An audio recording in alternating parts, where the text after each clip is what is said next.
projetar desconforto no outro. Ih, aquela ali, aquelazinha ali, ó, com aquela perna cruzada. Aquele lencinho azul. Olha lá, olha lá, olha lá. Tá pensando que tá me olhando? Olha lá, olha lá, como é me olha lá. Olha lá, desprezo, tá me olhando. A Tariana tá olhando pra parede, pra cortina. Tá? Ela tá lá e cortina gira, eu vou comprar pra minha casa igualzinha. E eu tô achando que ela tá olhando pra mim com olhar de arrogância. Nem a mim tava olhando a cortina. Mas a minha projeção, isso chama-se projeção, tá? Um dos mecanismos de defesa do ego, projeção. Vou tentar explicar praticamente como é que o fenômeno da projeção acontece. Existe uma necessidade biológica e evolutiva. Isso já o Darwin postula e é real. Que é a gente crescer, se desenvolver, o cérebro, né, evoluiu, tudo nós nos empurra para a evolução, é uma evolução natural. A biologia, o nosso próprio corpo, a nossa própria psique, tem a intenção de nos ajudar a nos libertar. Tá? Seja lá qual for o conteúdo negativo, estressante, aprisionante, condicionante que a gente carregue, seja dessa vida ou das outras, ou do útero, ou do pós-útero, ou do pós-nascimento, não importa, vai haver sempre um chamado, um impulso, uma tentativa do corpo e da própria psique de nos levar adiante. Tá? A gente ir adiante. Como, por uma necessidade de sobrevivência também, algumas defesas são criadas, alguns blocos, alguns concretos de fechamento, de defesa, são criados numa fase precoce, a gente pega essa informação toda negativa ou estressante e guarda num porão escuro. Porão do inconsciente. Tá? Por isso somos inconscientes de muitas coisas por uma opção própria. Tá? Por opção própria. Mas uma opção amarga própria. Porque é como tomar remédio para o estômago que ataca o fígado. Aí tomamos o do fígado e ele ataca a cabeça. Aí tomamos um para a cabeça e ele ataca a vesícula. E aí vamos indo. Tomando um remédio para curar uma coisa que acaba criando um efeito colateral para outra coisa. Quando vocês vêm para cá, existe já um convite natural que é: vamos colocar para fora esse conteúdo para transmutá-lo, para curá-lo. Percebe? A memória explícita de vocês não sabe o que é que vem, como vem, o que é que vai acontecer, mas ela já percebe, já sente uma ativação, uma agitação. Ela sabe, algo dentro de você sabe que algo vai acontecer.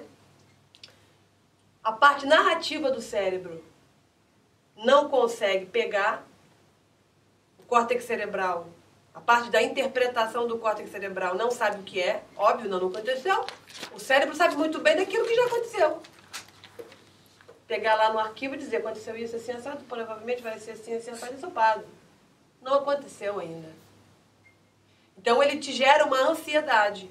Por quê? Porque ele não tem o controle do que vai acontecer, ele sente que algo vai acontecer, mas ele não sabe o que é, não tem como saber. Então, vocês ficam extremamente ansiosos porque vocês sentem que algo está emergindo, algo está sendo catucado, está sendo convocado, está sendo empurrado dentro de vocês. Vocês não sabem que algo é. Vocês não sabem o que de fato... Ou seja, a parte interpretativa do cérebro fica extremamente incomodada.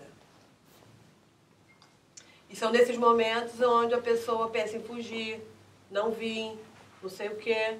Ela fica com medo.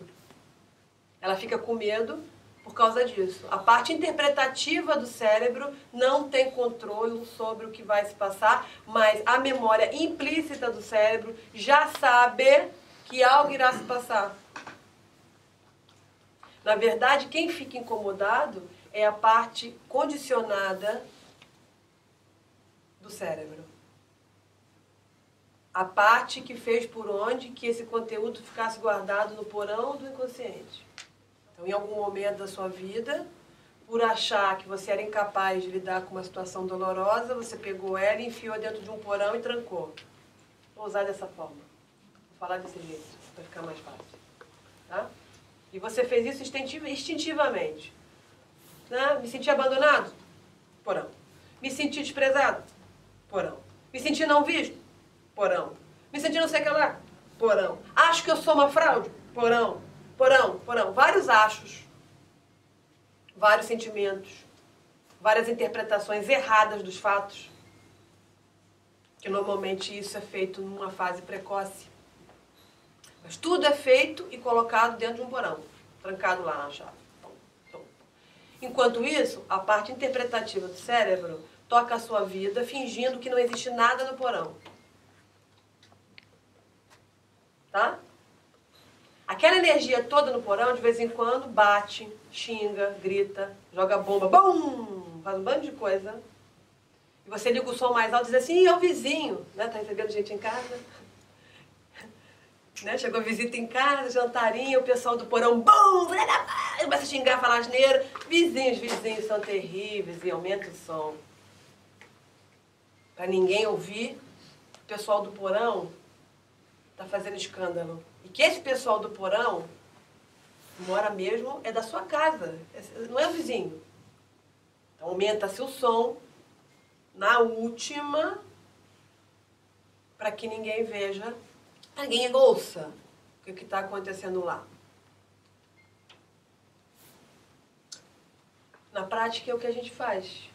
Quando a gente finge que nada está se passando para o outro, ou para a gente mesmo, porque para o outro é irrelevante. Pior é quando a gente finge para a gente mesmo. Liga o som alto para a gente mesmo não ouvir o pessoal do porão fazendo escândalo. Tá? Porque a gente tem medo do pessoal do porão. Só que o pessoal do porão vai sair do porão, custe o que custar. Nem que seja fazendo um cancro, uma doença em você, qualquer que seja a coisa. Eles vão fazer. Eles não ficam lá eternamente. Eles não podem ficar lá eternamente. Por uma questão evolutiva, eles não podem ficar lá eternamente. Tá? Essa é a notícia que eu tenho para dar. Os monstrinhos do porão, que na verdade nem são tão monstrinhos assim. Mas eles ficam com uma tonalidade péssima, porque você tem medo. E você tem medo dele por quê? Porque quando você contraiu esse medo, você era um bebê. Justifica um bebê ter medo. Justifica uma criança de 1 ano ter medo. Justifica uma criança de 5 anos ter medo. Não justifica uma pessoa de 30 anos ter medo de alguma coisa criada nessa etapa. Então vocês imaginam que o que para o bebê é uma ameaça terrível? Por exemplo, um barulho mais intenso. Pá. Se um copo cair aqui, quebrar, um bebezinho... Mas seja alguém aqui vai ter taquicardia porque o copo quebrou?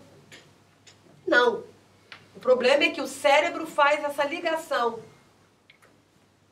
Como a parte consciente, normalmente, ela interage com a parte inconsciente, mas não é propriamente assim, então diz aí.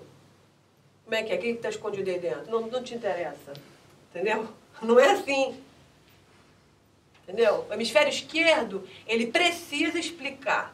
O hemisfério direito não está nem aí para explicação. O hemisfério direito é simbólico. É intuitivo. Entendeu? É sensorial. É sensitivo. Ele sabe sem ficar contando. Aquele velho sábio que sabe tudo e diz que não sabe nada é o hemisfério direito. Sabe? O cara sabe muito mais do que o PhD que está se gabando de que fez vários cursos não sei aonde. Mas diz que não sabe nada. Não fala do que sabe. Esse é o hemisfério direito. Bom, no meio disso, esse pessoal que está guardado no porão é tudo fantasminha. Tudo fantasminha. Tá? Mas fantasma faz barulho também. Faz barulho aqui também. Então, lá dentro desse porão tem várias e várias interpretações,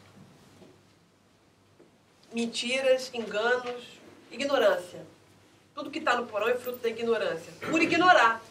Porque a pessoa, quando interpretou os fatos daquele momento, ignorava as coisas de um ponto de vista mais amplo. Então fez uma interpretação, criou um condicionamento e ele ficou lá. Então imagina que quando você vem para cá, tudo aqui vai tentar te ajudar a trazer o que está no porão para cá. Para quê? Para que seja visto a luz e com isso seja dissolvido. Então aquele fantasma que está escondido no porão, ele vem para cá e muitas vezes ele é projetado, é como se fosse um filme ao mesmo tempo. Uma película. É uma película. Tem várias fantasminhas no porão, várias historiazinhas picadas. Não chega a ser um filme com uma narrativa coerente do começo ao fim. São várias cenas, tá? Várias cenas diferentes. Então, como muitas vezes para lidar com todas as cenas ao mesmo tempo não dá, seria intenso demais, de uma maneira que é sábia para o próprio inconsciente, ele seleciona algo que seja mais emergente naquele momento e aquele algo vem à tona. Aquele filme, aqui, encaixa aqui, ok. Ligou, quando você entra aqui, e o filme começa a passar aqui dentro da sua cabeça.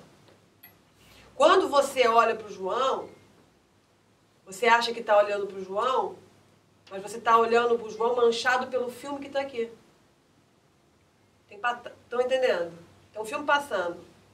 O filme é, sei lá, do dia que o meu pai me deu uma palmada e me botou de castigo porque eu deixei o rádio dele cair, né? E nesse dia meu pai estava com uma camisa amarela, eu só precisei ver a fita amarela no pescoço do João para o filme que está aqui do meu pai parecer que é o João. O João deixa de ser o João vira o meu pai por causa da fita amarela. A fita amarela me levou para o filme, ligou o botão. E a partir daquele momento eu fico com medo do João, eu fico com raiva do João, eu fico... Porque eu literalmente vejo parcialmente o João. Eu estou vendo meu pai. Deu para entender? A questão é que como esse filme é passado dentro da cabeça e como a gente cria identificação com o pensamento, tá? Se alguém chegar para mim e dizer, Ana Dita, não é bem assim. É o João. Pois, tu não estás a ver. Tu não estás a ver, olha lá. Ele, olha, não sei o quê. Entende? Por quê? Porque eu estou a falar com ela e eu estou fora do filme que está passando ali. Dentro. Ela vai ter dificuldade de me ouvir, de acreditar em mim, porque de facto eu não estou vendo o filme que ela está vendo aqui dentro. E o filme ali dentro parece real. É inquestionavelmente real. Só que o filme não é real. É apenas um filme. Pluft, Ghost, o fantasminha camarada. Não é que o outro seja um santo iluminado, ascensionado, e você está vendo o demônio. Não, o outro é simplesmente um ser humano normal, que está recebendo atributos e conteúdos do seu filme. Fala, pode falar. Mas isso nem sempre é consciente. Nós podemos estar a projetar no outro e não estar a lembrar do filme do pai, a olhar para o João, mas estar a criar uma reação em nós que incomoda e que nós não sabemos qual é o filme que está associado. Muito bem falado. Muito bem falado. Muito obrigada por esse comentário. Porque é assim que o ego ganha em fazer você acreditar que, de fato, o problema está com o João. Quando você é confrontado com ele, fica mais com ele, está fazendo um trabalho terapêutico, de repente faz luz. Olha só, ele está me lembrando meu pai. Ali, quando você começa a lembrar, a história vai se dissolvendo. Acabou. Acabou o problema. O problema, normalmente, é que alguém ativou em mim uma memória desagradável, overdose, né, overreaction, porque eu costumo dizer que o problema não é assim, eu não tenho que amar toda a gente, então tá bom, eu estou projetando em toda a gente, porque Não gosto de ninguém. Então são várias projeções. Porra, tô ferrado mesmo, né? Os fantasmas todos resolveram pular, todo que eu tô, cada coisa eu tô projetando um diferente. Não, isso não vai acontecer. Você não é tão desgraçado assim. Você não vai ficar implicando com toda a gente. Isso não é possível. Não. Mas existem seres humanos maus. Então, olha que gira essa pergunta também. Eles existem, mas se você não tem registro sobre isso dentro de você, eles não passam nem na esquina da sua casa. Sim. Mas no contacto com tanta gente, por exemplo, eu como um monte de gente por mim, há de haver alguém que passa por mim que é assim. Não, mas passar por você pode passar milhões de pessoas. Nós estamos falando de uma coisa mais efetiva, que é a overreaction. É você ficar mobilizada, é você ficar irritada, é você não poder olhar, é você não poder ficar. Obviamente existem pessoas más no mundo, claro. Mas, no geral, se você não está identificado com o mal por nada, se você não está identificado com o mal, ele não chega perto.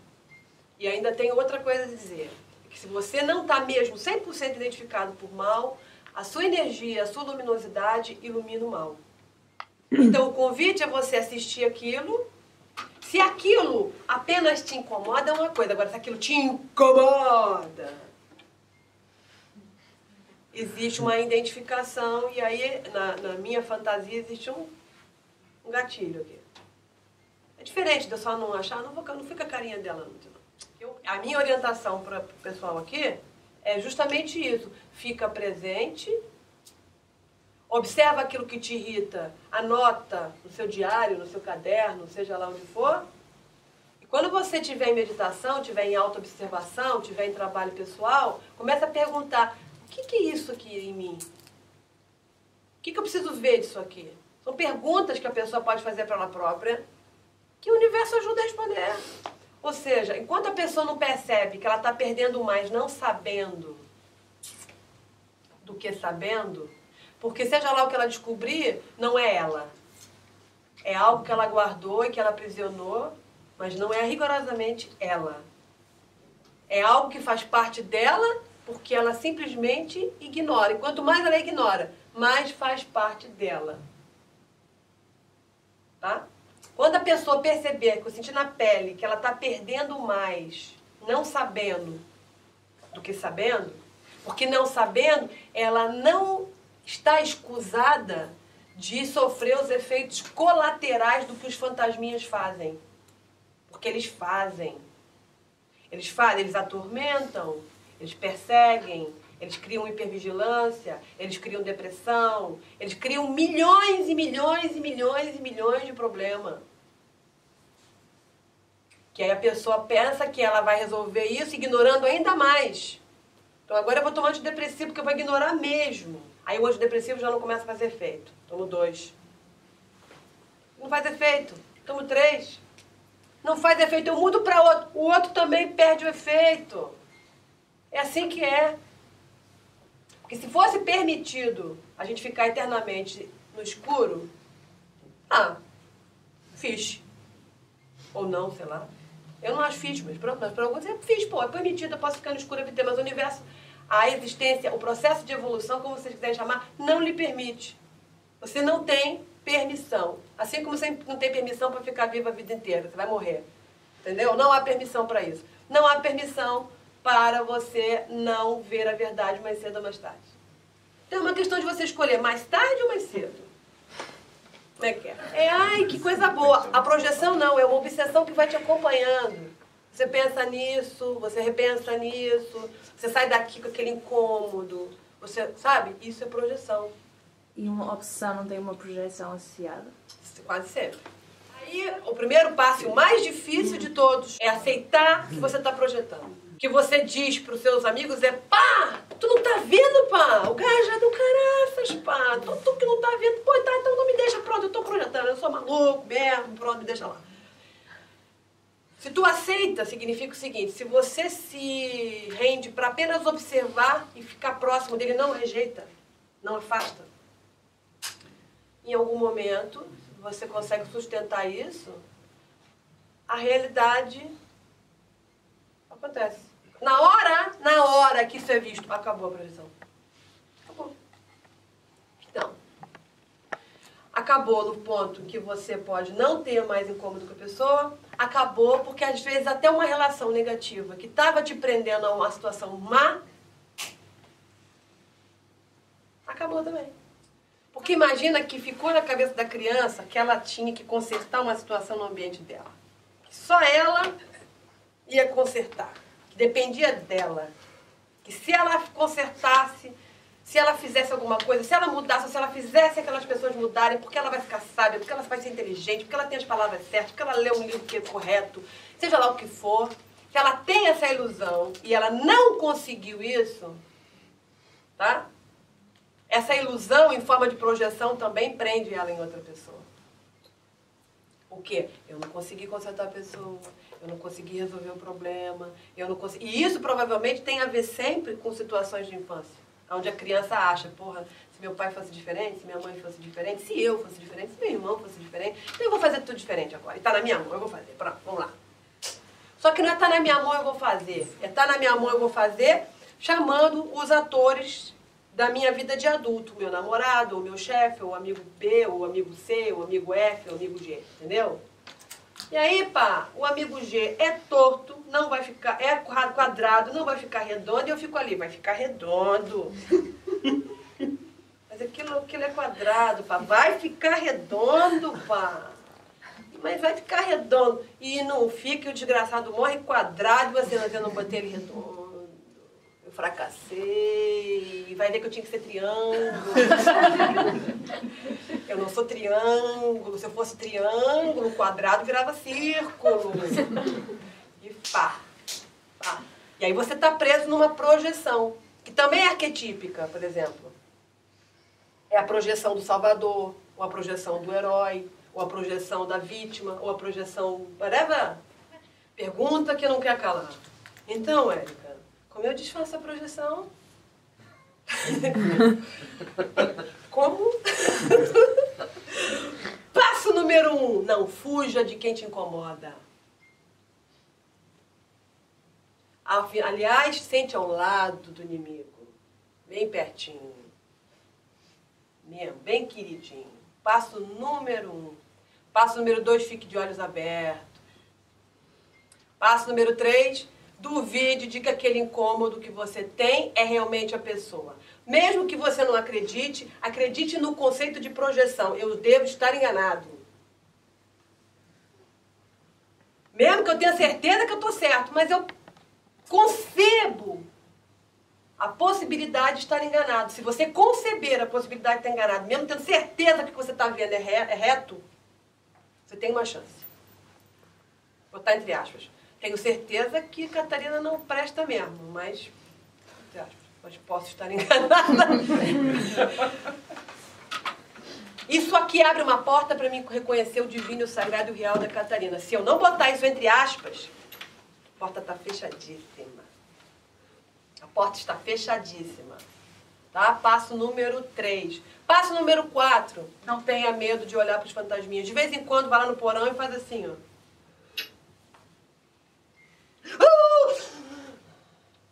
Entendeu? Vai devagarinho. Vai com um amigo. Pô, eu tenho que visitar o porão lá de casa. Vamos ver. É o que o terapeuta faz aqui. Nós estamos aqui para ir com a pessoa visitar o porão. Ela olhou para o fantasma faz assim, ó. Aí aquela relação abusiva se desfaz, ou aquela pessoa que eu tenho incômodo já não me incomoda mais. E o sinal é a reação exagerada. A overreaction sempre traz um sinal de que é algum conteúdo antigo pulando agora.